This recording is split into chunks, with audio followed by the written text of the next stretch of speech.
Thanks, Chair. As has been alluded to in the evidence this morning, during the Labor government period, Australia refused to agree to a deal with Korea that included an investor-state dispute settlement clause. So why have we agreed to one now? We are not some banana republic that runs around confiscating foreign property.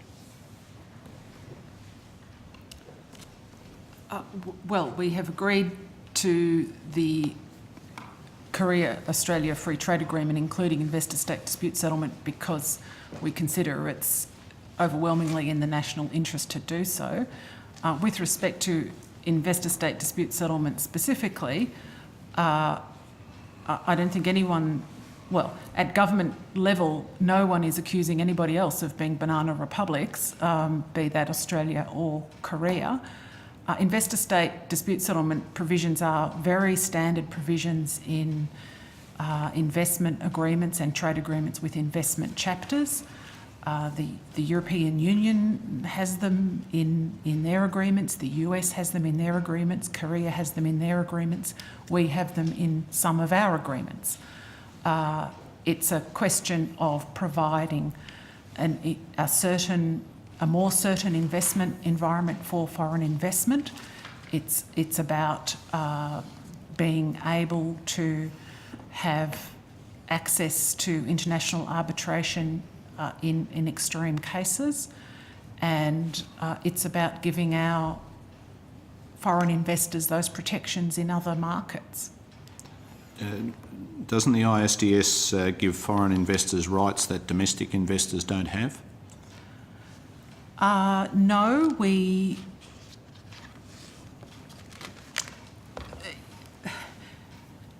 you need to analyse each of the investment obligations that are contained in investment treaties and compare to domestic laws, and it's difficult to make sort of broad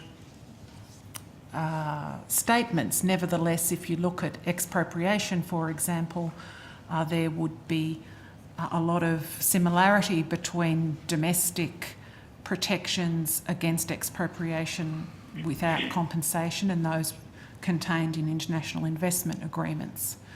One, you have the avenue of redress through domestic courts. The other one, you have as an option access to international arbitration. Well, that's the point, isn't it? The Productivity Commission, when it did an inquiry into this back in 2010, said that foreign investors have greater rights because they've got access to the third-party arbitration. Well, I think the other point to note is that there's reciprocal rights. So Australian investors have access to that with respect to Korean law, and Korean investors have that with respect to Australian law. But in terms of the substantive obligations, there's likely to be a great deal of commonality between domestic law and the law contained in the protections contained in the international agreements. It's just they're different bodies of law. It's hard to be precise without going into a factual situation. Isn't ISDS inherently anti-democratic? It means that governments that want to take actions that they believe are in the public interest or in the best interest of the nation can find themselves being sued by multinational corporations and being brought before arbitrators who in fact either before or after the case can be hired by those same multinational corporations? No, I don't think it's undemocratic.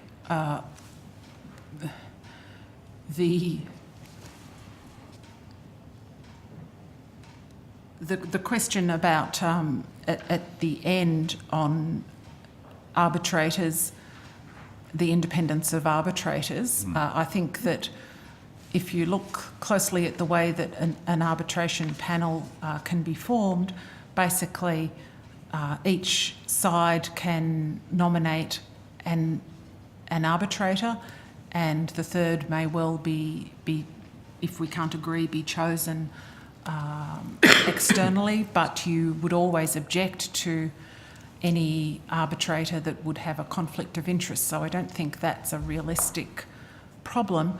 Back to the regulatory ability to regulate.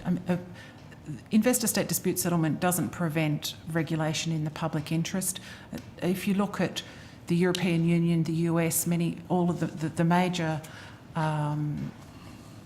countries engaging in investment agreements and FTAs, it's not as if there's no public welfare or public policy regulation or legislation evolving in those countries.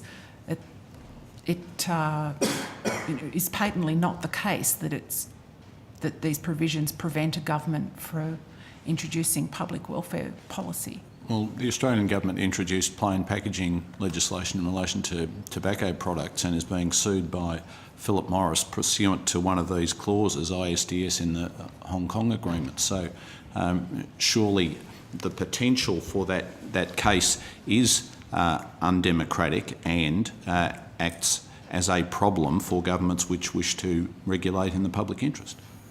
That particular, the case to which you refer, of course, is the first time any Australian policy has been subjected to investor-state dispute settlement. I would also note that particular measure is also subject to what I think is the largest WTO case in terms of number of countries joining as third parties and as direct complainants in a WTO case. So it certainly is it's not a run-of-the-mill piece of policy in the public interest that has been brought before an ISDS case.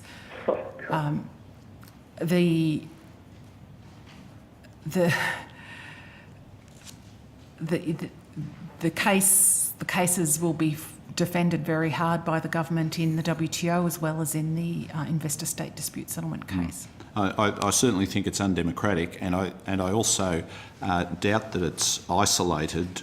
There was a 2009 survey that found there were 33 cases with claims of over $1 billion US and more than 100 cases with claims between $100 million and $900 million US. So that seems to me to be a significant number of cases, and therefore that it's not a fanciful issue that foreign corporations will seek to attack regulatory or other government measures that they perceive as being not in their corporate interest.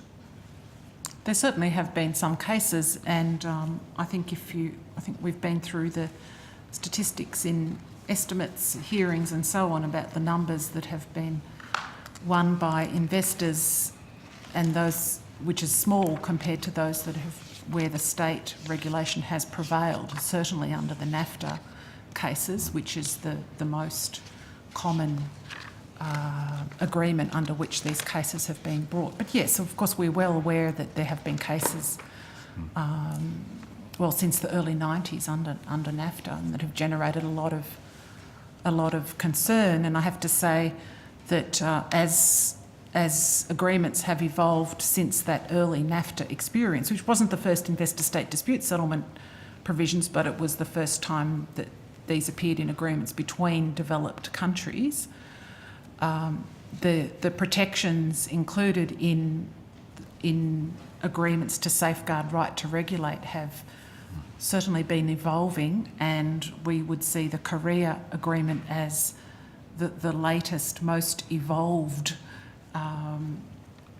version of investor-state, which really does provide a very good balance between the rights of sovereign governments to regulate and investor protection rights. Why does this treaty have an ISDS clause and the Japanese treaty not have one? So if the Japanese were happy enough to sign a trade agreement without an ISDS clause, why weren't the Koreans? Well, different policies in the government of Japan and the government of Korea, clearly, but the government of Korea has made extremely clear, and we demonstrated it by spending quite a lot of time trying to convince them otherwise, but they've made it very clear that they will not enter into new trade agreements that don't include investor-state dispute settlement, whereas the government of Japan didn't hold that policy. And what did we get out of the Korean deal as compared with the Japanese deal that made this handcuff on our democracy worthwhile? Well, it's a very loaded question, but... Well, what did we get out of this one as compared with the Japanese one? Well, in the Korea Free Trade Agreement, we once the agreement is fully implemented, we will have zero tariffs on 99.8% of our exports to Korea, as well as a very modern, comprehensive, serious, full trade agreement across the rest of the agreement. Can I turn to the manufacturing side of this? What work have you done in terms of looking at the potential impact of the agreement on employment in manufacturing? Senator, you, I'm sure, are aware of the Centre for International Economics modelling work on the Korea agreement.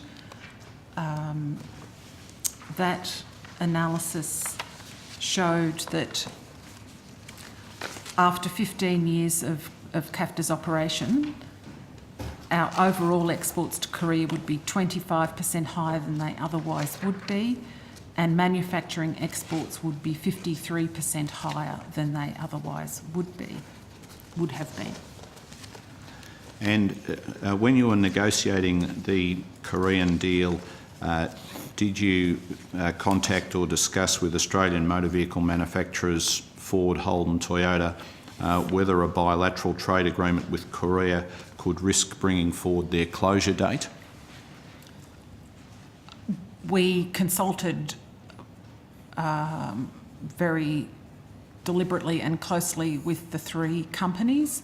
At the time we were doing these negotiations, closure wasn't something that was discussed, so we never discussed closure, but we certainly discussed the intention to conclude the trade agreement with Korea, and worked very closely with the companies to understand the different automotive tariff lines and the different impacts that different phasing would have on the different products, the different cars and trucks basically, as well as auto parts. Now, with Korea, companies had different interests. Some of the companies had interests in gaining access very quickly to lower priced Korean inputs. So we had as priorities those getting Korea's tariffs down as quickly as possible on those areas that were, or those products that were inputs into our production, including also some models, not just parts, but some actual vehicle models. And other companies made it clear that it would add competitive pressures amongst other competitive pressures in the Australian economy, including the dollar and all the other economic issues that impact on manufacturing. The reason I ask is that the committee received evidence that there is a risk that one or more of these companies could bring forward their closure dates. So it would be terrible if that were to occur. It seems to me to be absolutely imperative that the automotive parts suppliers that presently depend on these manufacturers get as much time as possible to find other markets or other products, and it's imperative that the workers at these factories have as much time as possible to develop, find other jobs, develop other skills and so on. So market theory is that the workers and businesses can move to other parts of the economy, but the market reality is that that won't happen unless there is sufficient time. Ford's not scheduled to close until October 2016.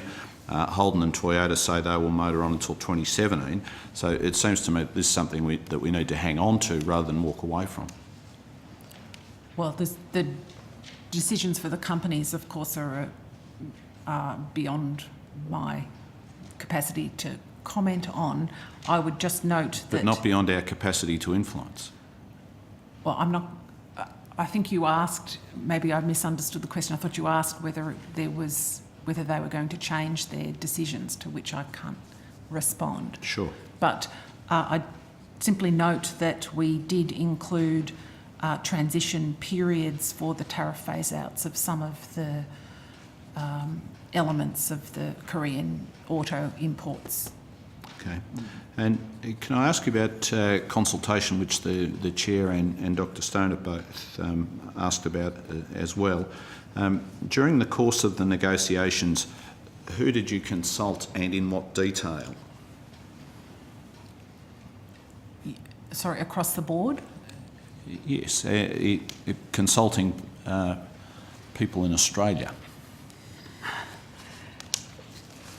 I think we have a long list that is included in the regulation impact statement, which is on the website and part of this, which has a list of... What page is that on?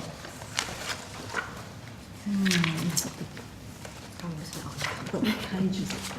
I don't know what page it is. Well, it's the attachment 1 to the national interest analysis.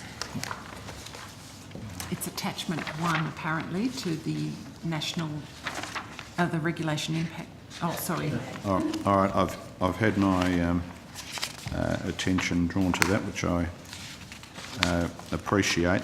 Then the question is about the nature of that consultation, the level of detail of that consultation. Well, as I said before, it would vary depending on the interest of the group. For example, Engineers Australia, we worked very, very closely with because we have included in the services chapter of the agreement now I'm going to forget the name, mutual recognition arrangement.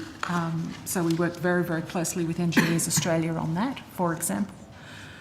As you'd expect, a lot of the exporter interests were very active in working with us. The services industries were very active. As we've said, we had a very sort of active discussion with the automotive industry, and we also had many opportunities to meet different groups in capital cities, and including unions and NGOs, environment groups, etc. The reason I ask is that the question of consultation has been highly controversial in the evidence before the committee. So on the one hand, we have unions and civil society saying that these bilateral trade agreements are a closed book, that no one sees them until they're signed. They're then presented to the Parliament on a take it or leave it basis. They say there is nowhere near enough consultation or transparency. Then on the other hand, we have agribusinesses who give completely opposite evidence, saying they couldn't be happier with the consultation and they give the department absolutely glowing reports. So I think you'd agree that there are all sorts of people who have vested interests in these trade agreements: agribusinesses, manufacturers, unions, farmers, internet service providers, copyright holders, consumers and so on. But am I right in thinking that there is a double standard at work, that some people are kept in the loop while others are kept in the dark? No, I don't think there's a double standard. I think there's differing amounts of priority that different groups attach to engaging with the negotiators throughout the course of proceedings. So, as I said earlier, we're very open to meet and discuss issues with groups of all coming from all different angles, as you say, across the intellectual property, public welfare, as well as the commercial interests. So I don't accept that there's a double standard. I just think that there's different degrees of interest in terms of active engagement from the relative groups. Chair, I have some questions that I wish to ask about intellectual property and copyright, but perhaps it might be appropriate if other members of the committee have a go and we can Yeah, I come think back later. that works well. If I'm very brief, I'll just put on the record for Hansard, what we're looking at there was 66 submissions received by the government before this, and there was 181 different stakeholders that were consulted. I just have one quick follow-up question from the Deputy Chair. He stated that the former Labor government refused to sign an agreement with ISDS. You stated in your evidence before that there are 28 agreements that Australia has with ISDS in it. Were any of those signed while the Labor Party was in government? There were. Chair, yes, there were. I don't currently have the figure of how many were signed. Can we get that on notice? How many? We can take that on notice. Yep, thank you. Sharman.